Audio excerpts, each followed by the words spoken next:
These are your typical 1980s teenagers. They had things like scrunchies, leg warmers, and huge glasses, right? Well, actually, the 1980s was a lot different. For starters, life wasn't about new styles, clothes, or music. Although there were no major events, the U.S. was changing fast. New political, economic, and foreign plans quickly became the center of attention, closely followed by new culture icons such as MTV and Michael Jackson. In the first year of the 80s, Ronald Reagan was elected. A converted Republican, the charismatic Ronald Reagan was quickly accepted by the American public. Following Nixon's Watergate scandal, the public was frustrated by the corruption in government. This created the perfect opportunity for Reagan.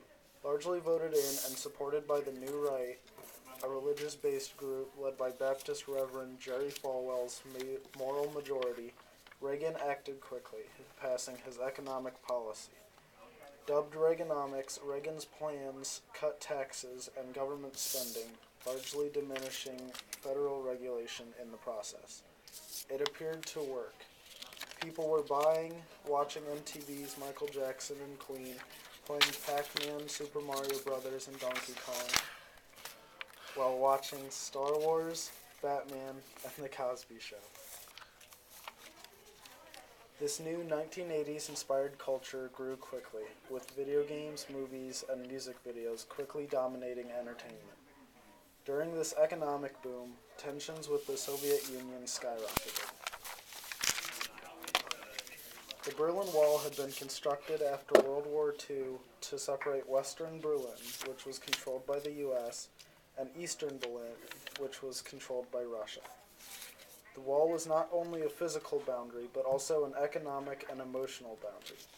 Western Berlin was a thriving economy with freedom, while Eastern Berlin was cut off from the rest of the world. In late 1989, revolutionary citizens opened crossing in the wall. This became known as the fall of the Berlin Wall.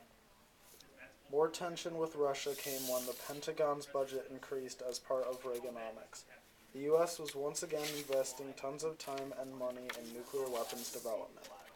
To lessen the public backlash against this program, Reagan boasted of the Strategic Defense Initiative, a new missile defense system.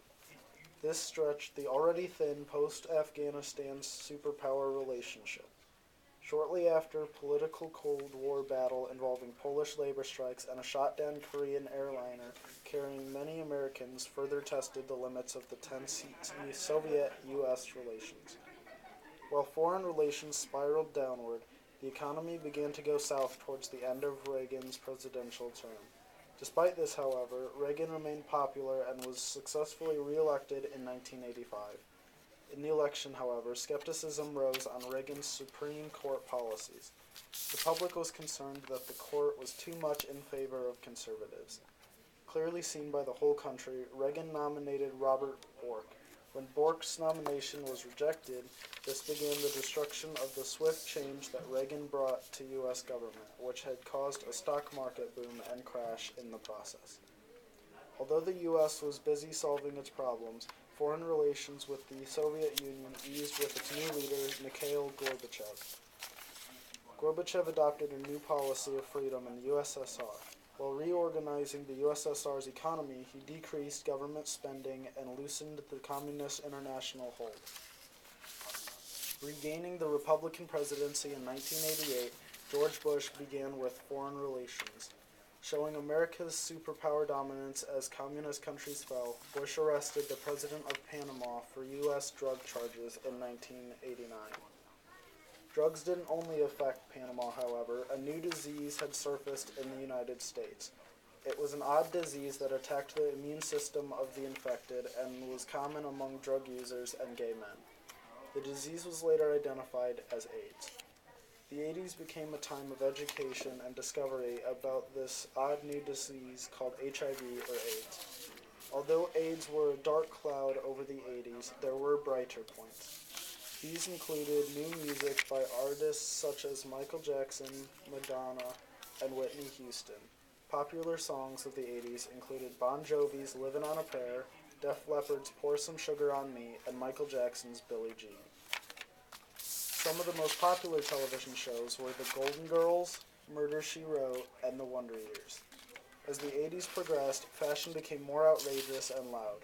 Lace gloves, big headbands, rubber bracelets, and religious jewelry dominated the fashion world. In all, the fashions reflected the crazy time period of the 80s. It's hard to label the 80s with one word, but that's what defines them. The 80s were just that, unique. The uniqueness of this decade continue to influence us today in our pop culture, politics, and economy.